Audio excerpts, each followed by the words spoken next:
Le 18 août 1843, 5 enfants disparurent dans les eaux noires du bayou, et la seule personne présente cette nuit-là jura jusqu'à son dernier souffle qu'elle n'avait rien fait. Mais avant de vous raconter cette histoire qui a glacé le sang de toute une région pendant des décennies, abonnez-vous à cette chaîne et dites-moi dans les commentaires de quelle ville vous nous écoutez en ce moment. Votre soutien nous aide à continuer de déterrer ces histoires que le temps voulait faire oublier. En 1838, la Louisiane respirait au rythme lent et oppressant de ses plantations. Dans la paroisse de Saint-Martin, à quelques lieues au sud de Saint-Martinville, s'étendait le domaine des Lavergnes, une propriété de plus de 2000 arpents bordée à l'est par un réseau complexe de bayous et de chenaux que même les habitants les plus anciens ne prétendaient pas connaître entièrement. C'était une terre grasse et fertile, mais aussi une terre qui avalait les imprudents, où la frontière entre la terre ferme et les eaux stagnantes se dissolvait dans une brume perpétuelle. La grande maison se dressait au sommet d'une légère élévation, construction imposante de bois blanc et de briques, avec une galerie courant sur toute la longueur de la façade. Derrière se trouvaient les dépendances, et plus loin encore, les cabanes des esclaves disposées en 2 rangées, veillant sur les champs de canne à sucre qui s'étendaient à perte de vue. Augustin Lavergne avait hérité du domaine à la mort de son père en 1832. C'était un homme de 42 ans au visage anguleux, aux favoris grisonnants, qui portait toujours des vestes de lin immaculées malgré la chaleur. Il avait épousé Marie-Louise Dufresne, et de cette union étaient nés 5 enfants. Édouard, 15 ans, Constance, 13 ans, Augustin Junior, 10 ans, Margot, 8 ans, et le petit Henri, 6 ans. Marie-Louise était morte en 1837 d'une fièvre qui l'avait emportée en moins d'une semaine. Augustin n'était pas un mauvais père selon les critères de son époque, mais c'était un homme absorbé par la gestion de sa propriété. Les enfants évoluaient dans son univers comme des ombres nécessaires mais périphériques, confiées aux soins des domestiques. Parmi les 123 esclaves que possédait Augustin, il y avait une femme nommée Delphine. Elle était arrivée sur la plantation en 1828, achetée lors d'une vente aux enchères à la Nouvelle-Orléans. Le registre indiquait son âge approximatif, 25 ans à l'époque de son acquisition. En 1843, elle devait avoir une quarantaine d'années. Delphine n'avait jamais révélé d'où elle venait exactement. Elle parlait un français parfait, teinté d'un accent créole chantant, mais maîtrisait également l'anglais et un dialecte africain que personne ne pouvait identifier. C'était une femme de taille moyenne, à la peau couleur d'acajou sombre, avec des yeux qui semblaient toujours observer au-delà de ce que voyaient les autres. Après la mort de Marie-Louise, Augustin avait pris une décision étrange selon beaucoup. Il avait retiré Delphine des champs et l'avait assignée à la grande maison pour s'occuper des enfants. Ce choix avait suscité des murmures, car Delphine n'avait pas l'expérience habituelle d'une nounou. Mais Augustin avait ses raisons, qu'il n'avait jamais complètement expliquées. À partir du printemps 1838, Delphine vécut dans une petite chambre attenante à la nurserie au 2e étage. Elle se levait avant l'aube pour préparer les vêtements des enfants, les accompagnait à leurs leçons, supervisait leurs repas, veillait à ce qu'ils se couchent à l'heure prescrite. Elle observait les règles strictes qui régissaient les relations entre maître et esclave, cette chorégraphie silencieuse de la domination et de la soumission. Les enfants Lavergne n'étaient pas particulièrement cruels, mais ils n'étaient pas non plus tendres. Ils avaient grandi dans un monde où la présence d'esclaves était aussi naturelle que celle des meubles. Édouard commençait à adopter les manières hautaines de son père. Constance alternait entre gentillesse distraite et cruauté capricieuse. Les 3 plus jeunes étaient imprévisibles. Tantôt, ils suivaient Delphine comme des canetons. Tantôt, ils l'ignoraient complètement. Les années passèrent. La plantation prospérait. Delphine demeurait une présence silencieuse et constante. Elle connaissait les secrets de chaque enfant, leurs peurs, leurs habitudes. Et elle gardait le silence. C'était sa survie qui en dépendait. L'été 1843 arriva avec une chaleur exceptionnelle. Dès juin, les températures dépassèrent régulièrement les 100 degrés Fahrenheit à l'ombre. L'air était si épais qu'on avait l'impression de respirer de l'eau tiède. Les moustiques pullulaient en nuées denses. Même les nuits n'apportaient aucun soulagement. Les enfants devenaient de plus en plus difficiles à gérer.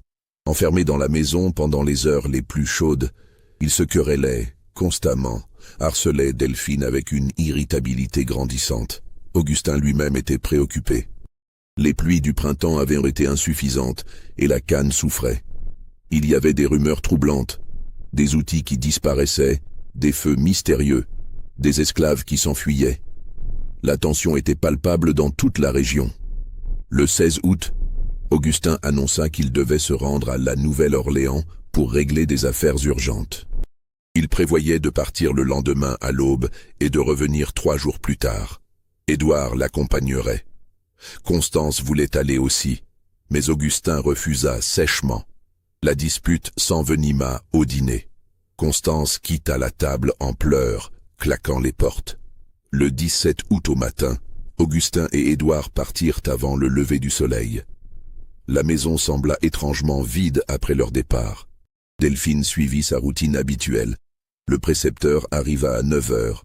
Les leçons se déroulèrent normalement, bien que Constance fût d'une humeur massacrante. L'après-midi traîna en longueur. La chaleur était si intense que même les esclaves dans les champs faisaient des pauses plus fréquentes. Vers 5 heures, Constance eut une idée. Elle voulait aller au bayou. Il faisait trop chaud pour rester enfermée. Les autres enfants accueillirent la proposition avec enthousiasme. Delphine s'opposa immédiatement. Monsieur Lavergne avait été clair. Les enfants ne devaient pas s'approcher de l'eau sans surveillance adulte.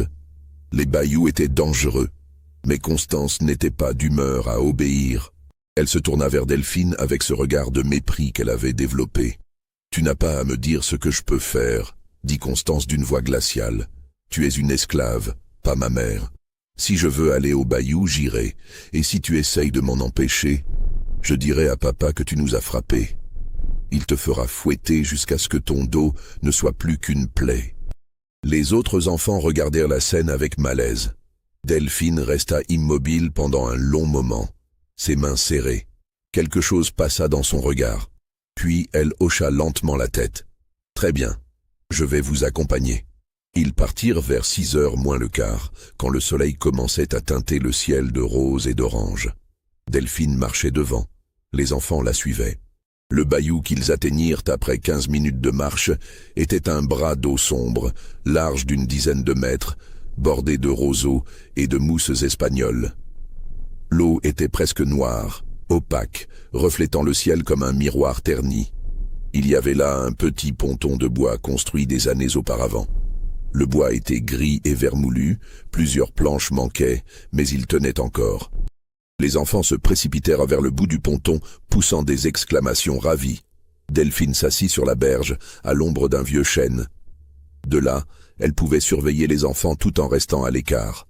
Elle ne disait rien, regardait simplement l'eau sombre, son visage impénétrable. Le soleil continuait à descendre. Les ombres s'allongeaient. Les bruits du bayou changeaient. Les oiseaux diurnes se taisaient, remplacés par les cris des hérons nocturnes et le croassement des grenouilles. C'est Margot qui suggéra de retourner à la maison. Il commençait à faire sombre. Henri approuva, car il n'aimait pas être dehors à la tombée de la nuit. Mais Constance refusa. Elle venait à peine d'arriver. Delphine se leva. Il était temps de partir. Mais Constance fit volte-face, ses yeux brillants de colère. « Je t'ai dit que tu n'avais pas à me donner d'ordre. » Ce qui se passa ensuite, personne ne put jamais l'établir avec certitude. Constance, dans un geste de défi, s'avança encore plus loin sur le ponton vermoulu. Il y eut un craquement sec, une planche pourrie céda sous son poids. La jeune fille bascula en avant, tombant dans l'eau noire avec un grand plouf. Augustin Junior cria, se précipitant vers le bord. Margot hurlait. Le petit Henri, effrayé, recula précipitamment et glissa à son tour, tombant dans l'eau.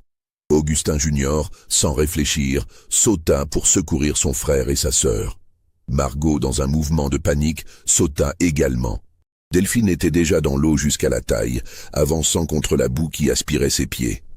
L'eau était froide malgré la chaleur, opaque comme de l'encre. Elle plongea ses bras sous la surface, cherchant à tâtons. Elle attrapa Margot, la traîna vers la berge, la poussa sur la terre ferme, puis se retourna vers le bayou. Les autres enfants avaient disparu sous la surface. L'eau sombre ne portait plus aucune trace d'eux. Delphine plongea encore et encore, ses mains cherchant frénétiquement. Elle plongea jusqu'à ce que ses poumons brûlent, jusqu'à ce que sa vision se brouille. Quand elle émergea finalement, titubante, épuisée, la nuit était presque complètement tombée. Sur la berge, Margot était recroquevillée, tremblant violemment. Delphine resta debout dans l'eau, regardant la surface immobile du bayou. Les 4 autres enfants avaient disparu, avalés par les eaux noires. Delphine porta Margot jusqu'à la maison, dans une sorte de transe. La fillette s'accrochait à elle avec une force désespérée, son corps secoué de spasmes. Quand elles atteignirent la grande maison, les domestiques comprirent immédiatement qu'il s'était passé quelque chose de terrible. Le contremaître, Jacob Benson, organisa une équipe de recherche. 20 esclaves furent réveillés, équipés de lanternes. Ils coururent vers le bayou, leur lumière dansant comme des lucioles. Certains plongèrent dans l'eau malgré l'obscurité. D'autres longèrent les berges avec des perches, sondant les profondeurs. Ils cherchèrent toute la nuit. À l'aube, ils n'avaient rien trouvé.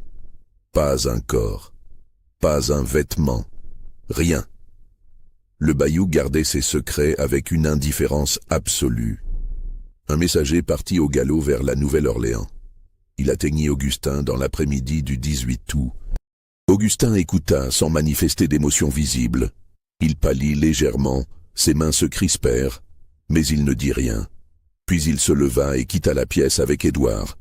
Ils arrivèrent à la plantation le lendemain matin. Augustin descendit du cabriolet comme un somnambule, se dirigeant directement vers le bayou où les recherches continuaient. Le shérif de la paroisse, Mathias Guidry, mena l'enquête initiale.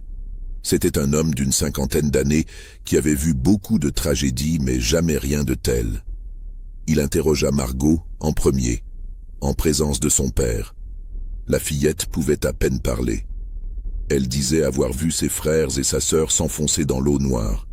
Elle répétait qu'elle avait froid. Le shérif interrogea ensuite Delphine. Elle se tenait debout, les yeux fixés sur le sol, répondant d'une voix monocorde. Elle raconta comment Constance avait insisté pour aller au bayou, comment la planche avait cédé, comment tout s'était passé si vite, comment elle avait plongé encore et encore, mais n'avait pu sauver que Margot. Pourquoi les avez-vous emmenés là-bas si vous saviez que c'était dangereux? Mademoiselle Constance a menacé de dire à Monsieur Lavergne que je les avais frappés. Elle a dit qu'il me ferait fouetter. J'ai eu peur. J'ai pensé que je pouvais les surveiller. Les recherches continuèrent pendant 5 jours. On dragua le bayou sur plus d'1 mile, on fouilla les berges. On amena des plongeurs de la Nouvelle-Orléans. Ils ne trouvèrent rien. Le curé de la paroisse expliqua à Augustin que parfois, les bayous ne rendaient pas leurs morts. Le courant souterrain pouvait emporter les corps très loin, ou bien les alligators. Le 23 août, on célébra une messe funéraire sans corps. Toute la paroisse y assista. Delphine n'y était pas. Elle était enfermée dans sa chambre, sous surveillance. Car si l'enquête avait conclu à un accident tragique, il subsistait dans l'air une question inexprimée. Comment une femme adulte n'avait-elle pu sauver qu'un seul enfant sur 5? 1 mois après la tragédie, Margot commença à parler. Au début, des bribes incohérentes, mais progressivement, ses paroles prirent une forme plus troublante. Elle disait que Delphine n'avait pas essayé de les sauver, que Delphine était restée sur la berge, immobile, regardant simplement l'eau, que quand finalement Delphine était entrée dans l'eau, elle s'était dirigée directement vers elle, Margot, ignorant les autres. Le docteur Roussel déclara que Margot souffrait probablement de confusion post-traumatique. Mais ces paroles avaient planté une graine de doute. On recommença à parler de cette nuit d'août. On trouva des incohérences. Pourquoi Delphine n'avait-elle pas crié pour alerter quelqu'un? Petit à petit, une nouvelle version circula. Delphine, lasse d'être maltraitée, fatiguée de son statut, peut-être folle de ressentiment, avait délibérément laissé les enfants se noyer. Cette version était monstrueuse, mais dans le climat de peur qui régnait dans les plantations, elle trouvait un terrain fertile. En octobre, un groupe d'esclaves fit une découverte. Un morceau de tissu enfoui dans la boue, à plus de 3 miles du bayou. C'était la robe de Margot. Le contremaître Benson fit fouiller la zone. Ils trouvèrent d'autres vêtements dispersés. Un pantalon d'Augustin Junior. Une chaussure d'Henri. Le ruban de Constance. Comment ces objets étaient-ils arrivés là? Le shérif rouvrit son enquête, car si les vêtements se trouvaient à plusieurs miles du lieu de la noyade, cela soulevait des questions dérangeantes. Puis on découvrit une petite clairière dissimulée au cœur du marécage. Au centre, un cercle de pierres noircies. Autour, des objets étranges, des os d'animaux, des poupées de chiffon, des bouts de ficelle noués, et surtout, des morceaux de tissu correspondant aux vêtements des enfants. La nouvelle se répandit comme un feu. C'était un hôtel vaudou, un lieu de rituel. Et Delphine, disait-on, était une prêtresse. Elle avait noyé les enfants dans un rituel diabolique, puis dispersé leurs effets dans ce temple impie. Le shérif interrogea les esclaves sur cette clairière. Certains la reconnaissaient. C'était un lieu où on faisait des offrandes. Mais tous jurèrent que Delphine n'avait jamais été vue là. Un vieil esclave nommé Samuel dit au shérif que les objets n'étaient pas disposés correctement, que c'était comme si quelqu'un avait imité un rituel sans savoir comment faire. Celui qui a fait ça voulait que ça ressemble au vaudou, mais ce n'est pas du vaudou. Le shérif passa des jours à interroger méthodiquement tous les esclaves. Il commença à percevoir un portrait différent. Plusieurs mentionnèrent avec précaution que les relations entre Augustin et Delphine n'étaient pas simples. Une femme de la cuisine dit avoir vu Augustin se rendre dans la chambre de Delphine tard le soir, régulièrement. Un homme des écuries confirma. Il ajouta avoir entendu, un mois avant la noyade, une violente dispute entre Augustin et Delphine. Il avait entendu Augustin dire « Tu n'as pas le choix » et Delphine répondre « Je préférerais mourir ». Ces révélations ouvraient une nouvelle perspective. Si Augustin entretenait une relation avec Delphine, si elle était devenue sa maîtresse involontaire, tout changeait. Les enfants le savaient-ils? Comment auraient-ils réagi? Le shérif convoqua Édouard, loin de la plantation. Le jeune homme était nerveux. Guidry parla franchement. Il savait que le père entretenait une relation avec Delphine, que cette relation avait peut-être été découverte. Édouard lutta contre lui-même, puis céda. Oui, son père et Delphine avaient une relation. Constance savait. Elle haïssait Delphine pour ça. Elle avait peur qu'Augustin finisse par affranchir Delphine, peut-être l'épouser. Elle essayait de rendre la vie de Delphine impossible. Elle lui donnait des ordres contradictoires, se plaignait constamment. Elle voulait que Delphine soit renvoyée. Et le jour où ils sont allés au bayou, ce n'était pas la première fois que Constance menaçait Delphine. Elle lui disait qu'elle allait inventer des histoires. Elle aimait voir la peur dans ses yeux. Le shérif posa une question directe. Était-il possible que Constance ait organisé cette sortie délibérément pour créer une situation où Delphine serait accusée? Édouard le regarda, horrifié.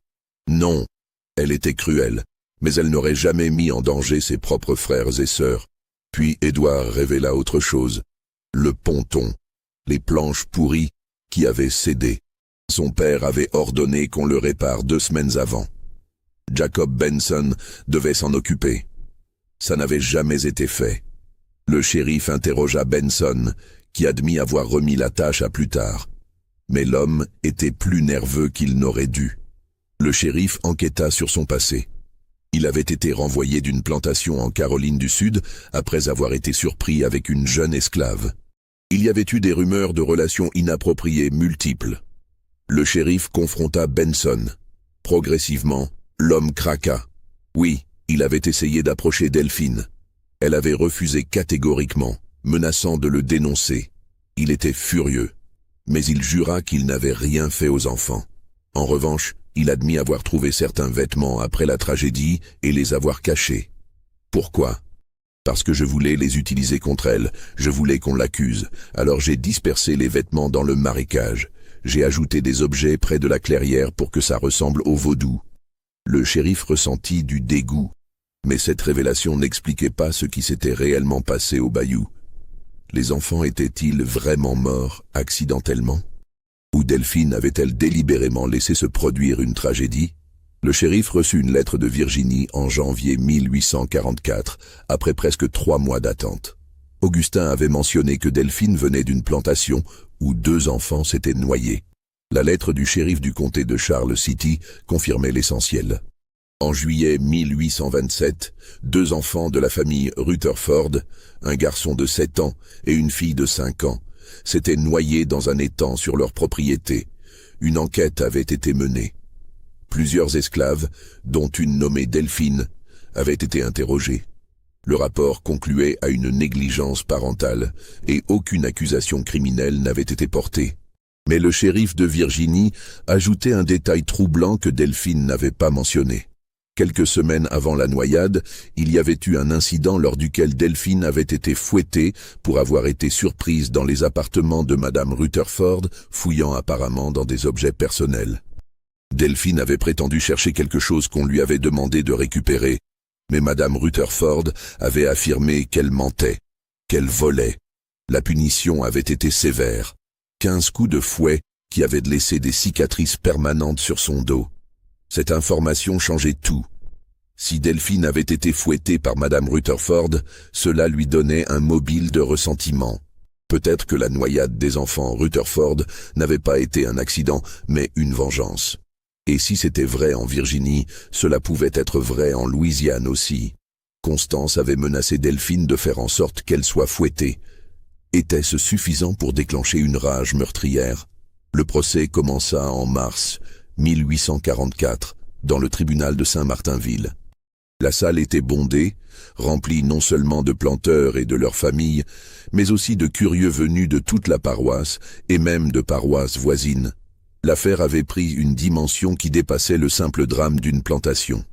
Elle touchait aux peurs les plus profondes de toute une société. Et si les esclaves décidaient de se rebeller non par la violence ouverte, mais par la malveillance silencieuse? Le procureur Brouillard présenta son cas avec une efficacité redoutable. Il décrivit en détail les 2 incidents de noyade, celui en Virginie et celui en Louisiane, soulignant les similitudes troublantes. 6 enfants morts en présence de la même personne sur 16 ans. Il appela Margot à la barre, et la fillette, tremblante, les yeux cernés, raconta une fois de plus comment Delphine était restée immobile sur la berge pendant que ses frères et sa sœur se noyaient. « Elle nous regardait », dit Margot d'une voix brisée. Elle ne bougeait pas. Constance criait son nom, lui demandait de l'aide, mais elle restait là, comme une statue. Et quand elle est finalement entrée dans l'eau, elle est venue directement vers moi. Elle ne s'est même pas retournée vers les autres. Le procureur présenta les vêtements retrouvés loin du bayou, la clairière avec ses objets évoquant des rituels obscurs. Même si Benson avait admis avoir manipulé ses preuves, Brouillard argumenta habilement que cela ne changeait rien au fait que Delphine avait eu l'opportunité et le mobile de commettre ces meurtres. « Cette femme », dit-il dans un moment particulièrement théâtral, pointant du doigt vers Delphine, « porte en elle une malédiction. Partout où elle va, les enfants meurent. Est-ce de la malchance? Non, messieurs du jury, c'est un schéma, une répétition, une preuve accablante de sa nature profondément mauvaise. » Maître Deschamps, l'avocat de la défense, fit de son mieux pour contrer ces accusations. Il attaqua le témoignage de Margot, soulignant qu'elle n'avait que 8 ans, qu'elle avait vécu un traumatisme terrible, que dans la panique et l'obscurité du crépuscule, sa perception du temps et des événements était nécessairement déformée. « Une seconde peut sembler une éternité quand on se noie », dit-il au juré. La fillette dit que Delphine est restée immobile longtemps, mais combien de temps exactement? 3 secondes, 5 secondes, dans un moment de terreur absolue, notre sens du temps disparaît complètement. Il fit témoigner plusieurs esclaves de la plantation qui attestèrent que Delphine n'avait jamais pratiqué le vaudou, qu'elle était une femme calme, responsable, qui s'occupait bien des enfants. Il démontra que Benson avait fabriqué des preuves par vengeance personnelle, jetant ainsi le doute sur l'ensemble du dossier de l'accusation. Mais il y avait une chose que Deschamps ne pouvait pas expliquer de manière convaincante. Pourquoi Delphine n'avait pu sauver qu'un seul enfant sur 5? Il essaya d'argumenter que dans la panique et l'obscurité, dans l'eau opaque du bayou, avec 5 enfants tombant presque simultanément, il était compréhensible qu'elle n'ait pu localiser et sauver qu'un seul d'entre eux. Mais cet argument sonnait creux, même à ses propres oreilles. 4 enfants perdus, un seul sauvé. Les statistiques étaient accablantes. Le moment le plus dramatique du procès survint quand Augustin Lavergne fut appelé à la barre. L'homme qui entra dans le box des témoins était méconnaissable. Il avait perdu au moins 20 livres depuis août. Son visage était émacié, ses yeux profondément enfoncés dans leurs orbites. Il s'assit avec la raideur d'un homme marchant vers l'échafaud. Le procureur Brouillard commença par des questions standards. Depuis combien de temps Delphine travaillait-elle pour lui? Comment s'était-elle comportée? Avait-il remarqué quelque chose d'inhabituel dans les jours précédant la tragédie? Augustin répondit mécaniquement, sa voix monocorde, presque inaudible. Le juge dut lui demander plusieurs fois de parler plus fort. Puis ce fut au tour de Maître Deschamps d'interroger Augustin. L'avocat de la défense savait qu'il marchait sur un terrain dangereux, mais il devait essayer. Il s'approcha lentement du témoin, choisissant soigneusement ses mots. « Monsieur Lavergne, je vais vous poser une question difficile, et je vous demande de répondre avec honnêteté, car la vie d'une femme en dépend. Est-il vrai que vous entreteniez une relation intime avec l'accusé ?» Un murmure choqué parcourut la salle. Plusieurs femmes portèrent la main à leur bouche. Le procureur Brouillard bondit de sa chaise. « Objection, votre honneur, cette question est scandaleuse et n'a aucun rapport avec l'affaire. » Mais le juge Thibaudeau, après un moment de réflexion, secoua la tête. « Objection rejetée. Si cette relation existait, elle pourrait éclairer les motivations et les circonstances de l'affaire. Le témoin doit répondre. » Augustin resta silencieux pendant ce qui sembla une éternité. Ses mains agrippaient la balustrade devant lui avec une telle force que ses jointures étaient blanches. Son visage était devenu écarlate, puis d'une pâleur mortelle. On pouvait voir la lutte intérieure qui se déroulait en lui, entre l'honneur social, le désir de protéger sa réputation, et peut-être, au fond, une étincelle de conscience qui refusait d'ajouter un mensonge de plus à tout ce qui avait été dit. « Oui, » dit-il finalement dans un souffle à peine audible. « Oui, j'entretenais une relation avec Delphine. » Le murmure dans la salle devint un brouhaha. Le juge dut frapper plusieurs fois son marteau pour rétablir l'ordre. « Et cette relation était-elle consentie ?» pressa Deschamps, sachant qu'il devait pousser son avantage maintenant, avant qu'Augustin ne se referme. Augustin ferma les yeux. Quand il les rouvrit, ils étaient remplis de larmes. Non, elle n'était pas consentante, du moins pas au début. J'ai utilisé mon pouvoir sur elle, je l'ai forcée, c'est un péché que je porterai jusqu'à ma mort et au-delà. Ce fut comme si une bombe avait explosé dans la salle. Les gens se levèrent, crièrent, gesticulent. Le juge dut menacer d'évacuer la salle avant que le calme ne revienne. Deschamps continua, sa voix maintenant plus douce, presque compatissante. « Et vos enfants, monsieur Lavergne, savaient-ils » Constance savait. Je pense qu'Édouard savait aussi, ou du moins soupçonnait. Les plus jeunes, je ne crois pas. Comment Constance réagissait-elle à cette situation? Augustin passa une main tremblante sur son visage. Elle haïssait Delphine. Elle la haïssait avec une intensité qui me faisait peur parfois. Elle me haïssait aussi, je pense, mais elle ne pouvait pas l'exprimer directement contre moi. Alors elle déversait toute sa rage sur Delphine. Elle la tourmentait constamment, inventait des raisons de la faire punir, cherchait à la faire renvoyer ou pire. Monsieur Lavergne, je vais vous poser une question très difficile. Pensez bien avant de répondre. Est-il possible que votre fille Constance ait délibérément créé une situation au bayou dans le but de causer des problèmes à Delphine et que les choses aient tragiquement dégénéré au-delà de ce qu'elle avait prévu? Augustin le regarda avec des yeux remplis d'une douleur si intense qu'elle était presque insoutenable à voir. « Je ne sais pas. Dieu me pardonne. Je ne sais pas. Constance était capable de grande cruauté, c'est vrai. Elle avait hérité de moi ce goût du pouvoir, cette jouissance à exercer son autorité sur ceux qui ne peuvent se défendre. Aurait-elle pu aller jusque-là? Mettre en scène quelque chose pour faire souffrir Delphine? Je veux croire que non. Je veux croire que ma fille, malgré tous ses défauts, n'aurait jamais consciemment mis ses frères et sa petite sœur en danger. Il s'interrompit, sa voix se brisant complètement. Mais la vérité, la terrible vérité, c'est que je ne la connaissais pas vraiment.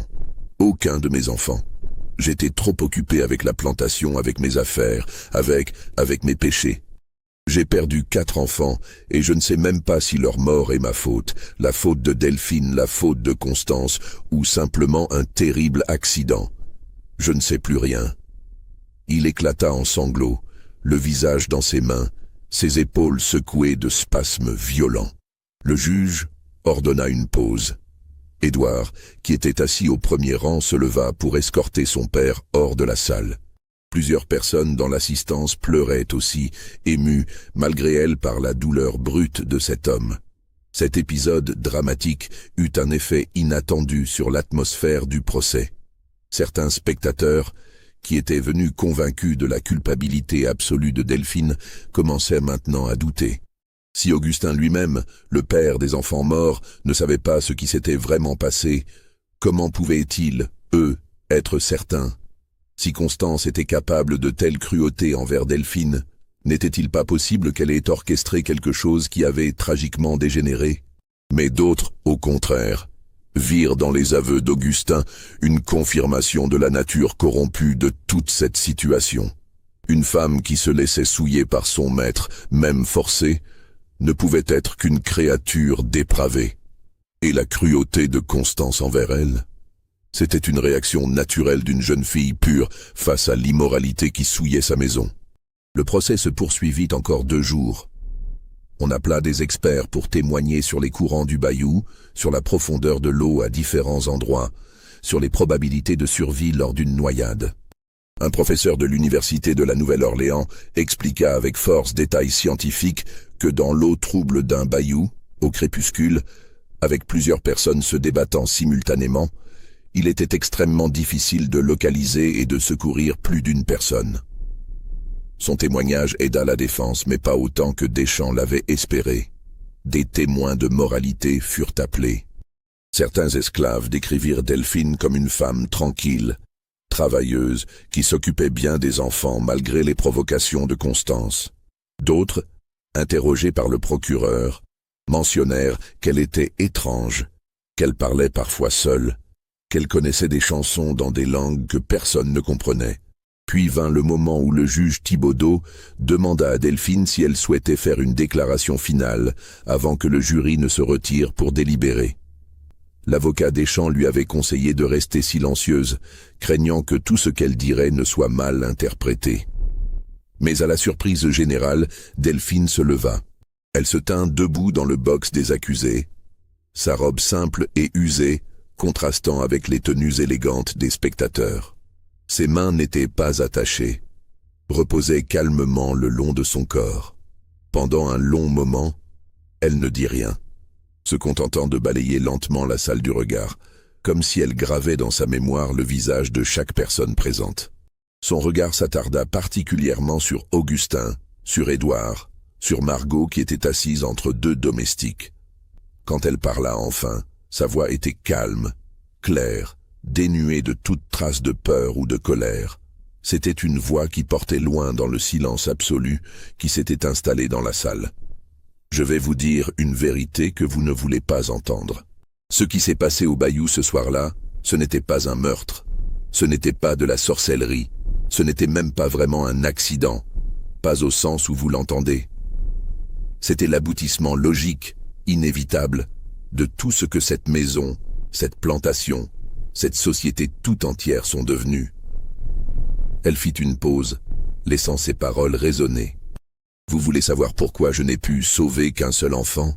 Je vais vous le dire, et je vous le dis devant Dieu qui connaît mon cœur mieux que je ne le connais moi-même. Quand Constance est tombée à l'eau, quand j'ai entendu son cri, ma première réaction, mon premier instinct, a été de me précipiter pour l'aider. Parce que malgré tout, Malgré sa cruauté, malgré sa haine, elle n'était qu'une enfant. Delphine s'interrompit, et pour la première fois depuis le début du procès, une émotion traversa son visage.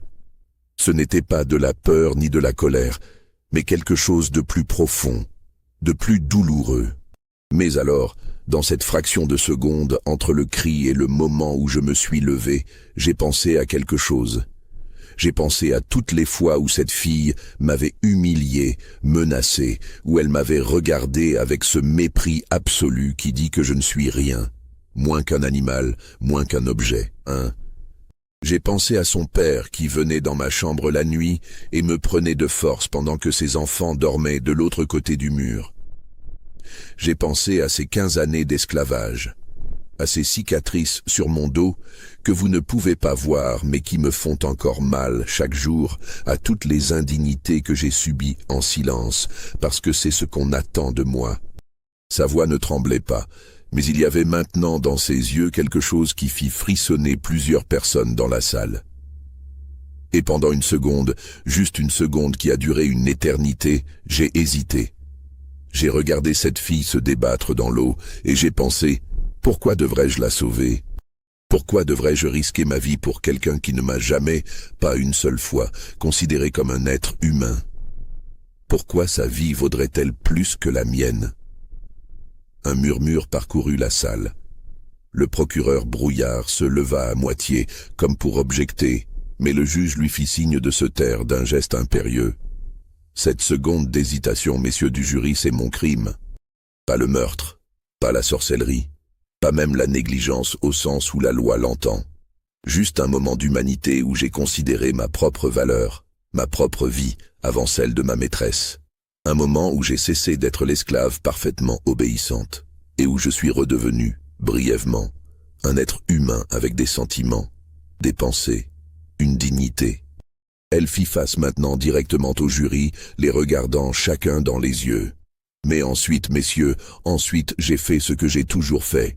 J'ai mis de côté cette seconde d'humanité et je suis redevenu ce qu'on attend de moi. J'ai obéi. Je me suis précipité dans cette eau noire et froide. J'ai plongé dans ces profondeurs opaques où je ne voyais rien, où je ne sentais que la boue et les plantes qui s'accrochaient à moi comme des mains mortes. J'ai cherché frénétiquement ces enfants. J'ai sauvé Margot parce qu'elle était la plus proche de moi, parce que c'était elle que mes mains ont touché en premier dans cette obscurité sous-marine. Sa voix se fit plus intense, plus pressante. Les autres étaient déjà trop loin. Ce courant invisible que les experts vous ont décrit, les avait emportés. J'ai continué à plonger encore et encore, jusqu'à ce que mes poumons soient en feu, jusqu'à ce que je ne sache plus où était le haut et où était le bas, jusqu'à ce que je pense moi-même me noyer. Et je n'ai rien trouvé. Rien qu'une eau vide et froide qui gardait ses secrets. Delphine s'interrompit, respirant profondément. Puis elle continua, sa voix maintenant plus douce mais non moins intense. Alors voilà la vérité que vous devez décider d'accepter ou de rejeter. J'ai hésité pendant une seconde avant de risquer ma vie pour sauver la fille de l'homme qui me violait régulièrement. Cette hésitation fait-elle de moi une meurtrière? Si vous le pensez, alors condamnez-moi. Mais sachez ceci, ce que vous condamnerez vraiment, ce n'est pas un crime au sens où votre loi le définit.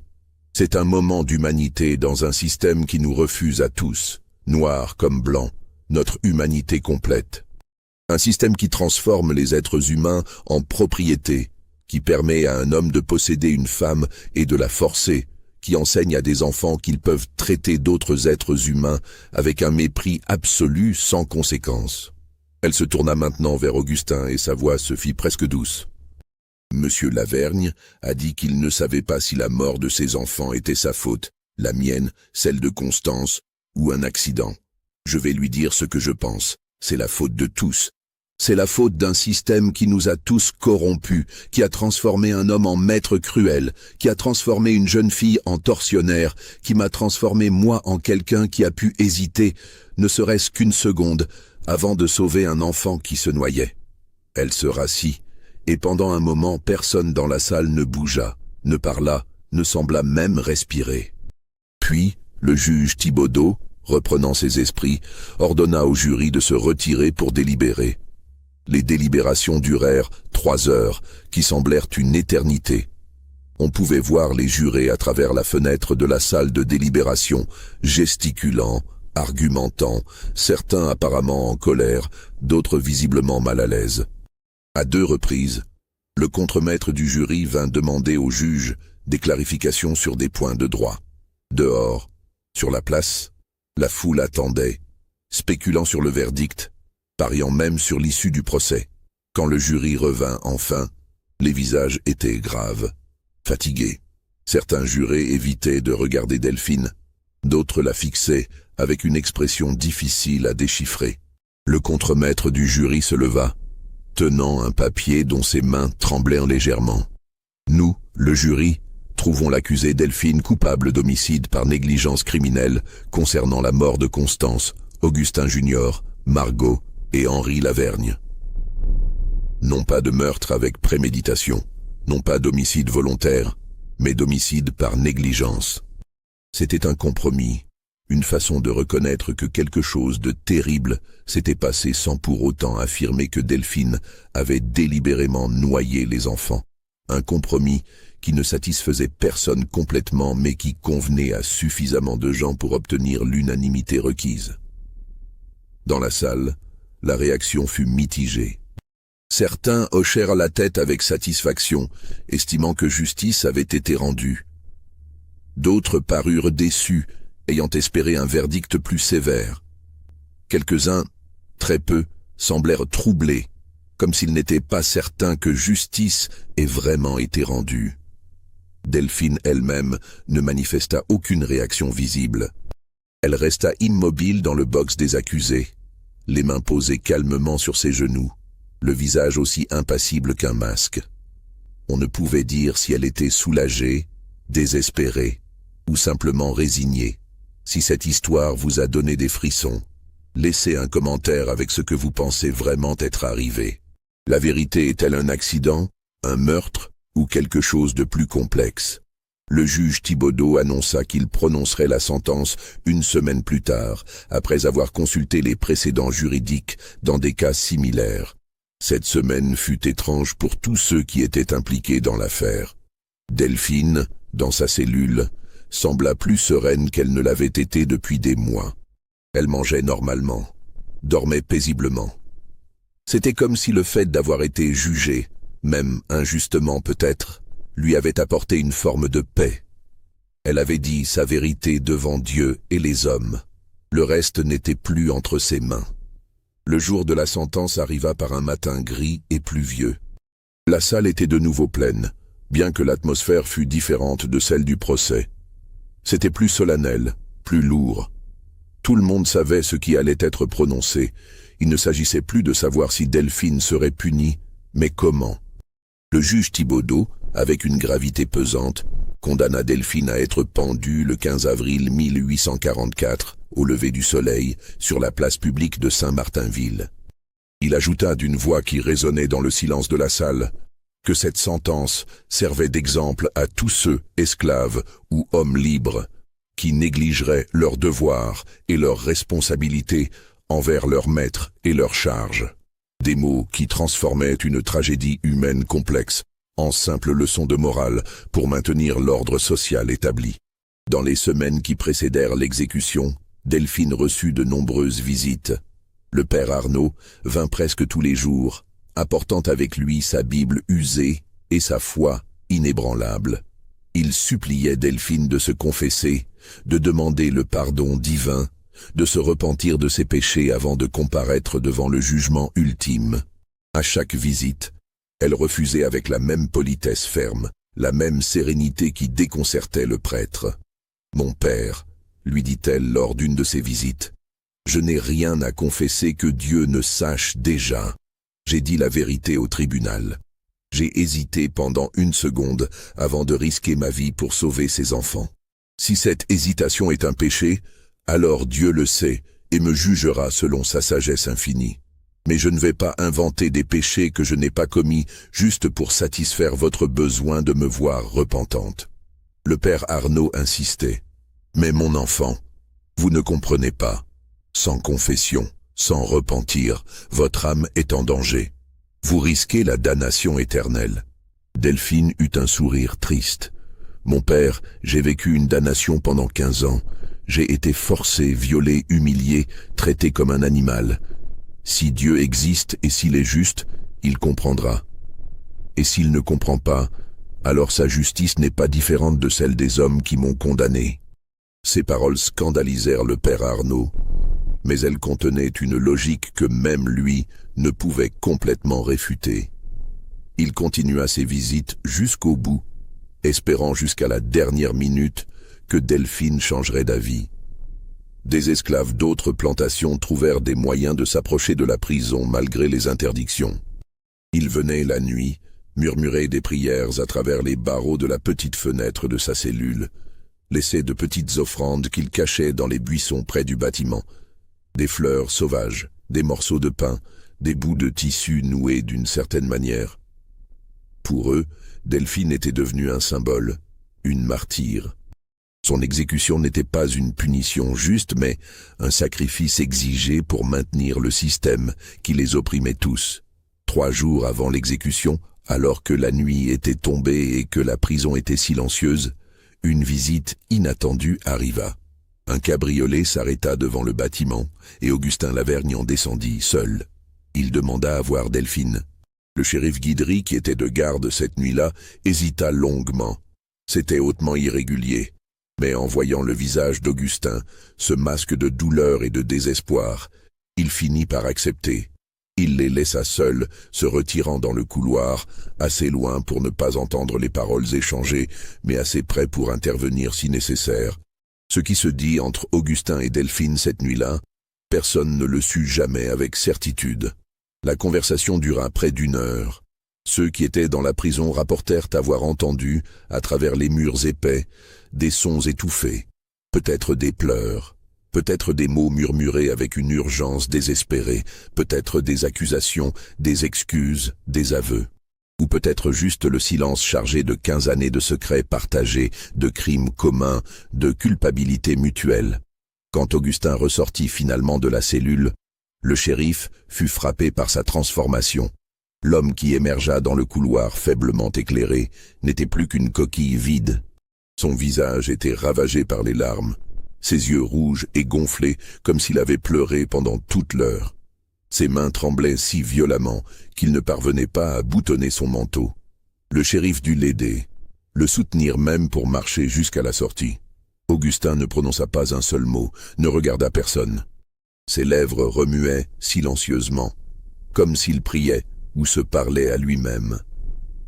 Il monta dans son cabriolet avec l'aide du shérif, prit les rênes et retourna vers sa plantation comme un homme marchant vers sa propre exécution, pas celle de quelqu'un d'autre. Le 15 avril arriva, apportant avec lui un ciel gris et bas, lourd de pluie non encore tombée. Une foule considérable s'était rassemblée sur la place publique de Saint-Martinville dès 4 heures du matin, bien que l'exécution ne soit prévue qu'au lever du soleil. C'était un mélange étrange de gens, des planteurs en costumes sombres venus avec leurs familles, comme si c'était un événement social, des commerçants de la ville fermant leurs boutiques pour l'occasion, des voyageurs qui avaient fait des lieux juste pour assister au spectacle, et aussi, à la périphérie de la foule, maintenus à distance par des gardes, des esclaves qui avaient obtenu ou volé la permission de venir. L'atmosphère était morbide, mais aussi électrique. Les gens parlaient à voix basse, spéculaient sur ce que Delphine allait dire, sur si elle allait finalement confesser ou maintenir son innocence jusqu'au bout. Des vendeurs ambulants circulaient dans la foule, proposant du café chaud, des pâtisseries, comme lors de n'importe quelle fête. C'était à la fois un événement solennel et un divertissement macabre. L'échafaud avait été construit au centre de la place, une structure simple mais solide de bois brut. La potence s'élevait à environ 15 pieds de hauteur, la corde déjà en place, se balançant légèrement dans la brise matinale. Un homme en noir, le bourreau venu spécialement de la Nouvelle-Orléans pour l'occasion, vérifiait et revérifiait le mécanisme de la trappe, s'assurant que tout fonctionnerait parfaitement. À 6 heures précises, Alors que les premiers rayons du soleil commençaient à percer les nuages bas, une porte s'ouvrit sur le côté de la place. Delphine apparut, encadrée par 2 gardes. Un murmure parcourut la foule, mélange d'anticipation et de quelque chose qui ressemblait presque à de la déception. Car Delphine ne correspondait pas à l'image que beaucoup s'étaient faite d'elle. Elle ne ressemblait pas à une sorcière diabolique, ni à une meurtrière endurcie. Elle marchait avec dignité, la tête haute, sans entrave car elle n'avait jamais tenté de s'échapper, n'avait jamais causé le moindre problème pendant sa détention. Elle portait une robe simple de coton blanc qu'une organisation charitable de la Nouvelle-Orléans lui avait fournie, estimant que même les condamnés méritaient de mourir avec une certaine décence. Ses cheveux étaient couverts d'un foulard propre, et ses pieds nus avançaient sans hésitation sur les pavés froids de la place. Derrière elle marchait le père Arnaud, tenant sa Bible contre sa poitrine, murmurant des prières. Il avait insisté pour l'accompagner jusqu'au bout, espérant encore qu'à la dernière minute, Delphine accepterait les sacrements de l'Église. Mais elle avait poliment décliné une dernière fois avant de quitter sa cellule. Delphine monta les marches de l'échafaud sans aide, ses mouvements calmes et mesurés. En haut, elle se retourna pour faire face à la foule. Ses yeux balayèrent lentement les visages assemblés, s'arrêtant brièvement sur certains. Le shérif Guidry qui se tenait raide et mal à l'aise, le procureur Brouillard qui arborait une expression de satisfaction professionnelle, le juge Thibaudeau, dont le visage était indéchiffrable. Elle chercha des yeux Augustin et Édouard dans la foule, mais ne les trouva pas. Ils n'étaient pas venus. Peut-être était-ce trop pour eux. Ou peut-être ne voulaient-ils pas être associés publiquement à cette exécution qui, d'une certaine manière, exposait leurs propres péchés autant qu'elle punissait les siens supposés. Le bourreau s'approcha de Delphine et lui demanda, d'une voix qui se voulait professionnelle mais qui tremblait légèrement, si elle avait des dernières paroles. C'était une formalité, une tradition. La plupart des condamnés en profitaient pour clamer leur innocence, ou pour implorer le pardon de Dieu, ou pour maudire leurs accusateurs. Delphine regarda une dernière fois la foule assemblée, puis leva lentement les yeux vers le ciel gris où les premiers rayons du soleil commençaient à percer. Quand elle parla, sa voix était claire et calme, portant loin dans le silence matinal qui s'était installé. Les eaux du bayou gardent leurs secrets. Elles prennent ce qu'on leur donne et ce qu'on ne veut pas leur donner. Elles sont anciennes et patientes, et elles attendent toujours. Un jour peut-être, elles rendront ce qu'elles ont pris. Mais ce jour-là, personne ne voudra voir ce qu'elles révéleront. C'étaient des paroles énigmatiques, presque prophétiques, qui laissèrent beaucoup de spectateurs mal à l'aise. Certains y virent une confession voilée, d'autres une menace, d'autres encore une simple observation philosophique sur la nature de la vérité et du secret. Le père Arnaud fit un dernier effort pour la convaincre de prier avec lui, mais elle secoua doucement la tête. Le bourreau lui plaça le nœud coulant autour du cou avec des gestes professionnels mais rapides, comme s'il voulait en finir au plus vite. Puis il lui banda les yeux avec un morceau de tissu noir. Delphine ne résista pas, ne pleura pas, ne trembla pas. Elle resta simplement debout, immobile, ses lèvres remuant silencieusement dans ce qui pouvait être une prière dans une langue que personne ne comprenait. Le bourreau regarda le juge Thibaudeau, qui hocha la tête. L'homme en noir actionna le levier. La trappe s'ouvrit avec un bruit sec qui résonna dans le silence comme un coup de tonnerre. Le corps de Delphine tomba, la corde se tendit brusquement. Ce fut rapide. Le bourreau était compétent, avait bien calculé la longueur de corde nécessaire. La nuque se brisa instantanément. Il n'y eut pas d'agonie prolongée, pas de convulsion horrible. Juste un corps qui pendait, immobile, se balançant légèrement. Au moment exact où la trappe s'était ouverte, les premières gouttes de pluie commencèrent à tomber sur la place. D'abord quelques-unes, hésitantes, puis rapidement une averse qui transforma la place en un chaos de gens courant pour se mettre à l'abri. Certains y virent un signe divin, sans pouvoir dire de quoi exactement. D'autres haussèrent les épaules et ouvrirent leurs parapluies. Le corps de Delphine resta pendu pendant 1 heure, comme le voulait la loi, pour que tous puissent voir que justice avait été rendue. Puis, il fut descendu, placé dans un cercueil grossier de bois non peint et transporté au cimetière, où un coin était réservé aux esclaves, aux indigents et aux criminels exécutés. Elle fut enterrée sans cérémonie, juste le fossoyeur et 2 gardes présents. Pas de pierre tombale, pas de marqueur d'aucune sorte, juste un monticule de terre qui serait progressivement aplani par le temps et les éléments jusqu'à disparaître complètement, comme si elle n'avait jamais existé. Mais les esclaves de la région n'oubliant pas si facilement. Dans les semaines qui suivirent, ils vinrent en secret, la nuit, planter des fleurs sur sa tombe anonyme. Des fleurs sauvages qui poussaient dans les marais, des iris bleus, des hibiscus pourpres, des magnolias blancs. Ils venaient murmurer des prières dans leurs langues ancestrales, déposer de petites offrandes, raconter l'histoire de Delphine à leurs enfants comme une légende, comme un avertissement, comme une promesse qu'un jour, peut-être justice serait vraiment rendue. Le lieu devint un petit jardin sauvage où les autorités blanches préféraient ne pas s'aventurer. Il y avait quelque chose dans cet endroit, disaient même certains blancs, quelque chose qui mettait mal à l'aise, qui donnait l'impression d'être observé. Ce n'étaient probablement que des superstitions, mais elles avaient leur propre pouvoir. La vie reprit son cours dans la paroisse de Saint-Martin, du moins en apparence. Les champs de canne continuèrent à être plantés et récoltés. Les planteurs continuèrent leurs dîners et leurs bals. Les esclaves continuèrent leur labeur quotidien. Mais quelque chose avait changé, subtilement mais irréversiblement.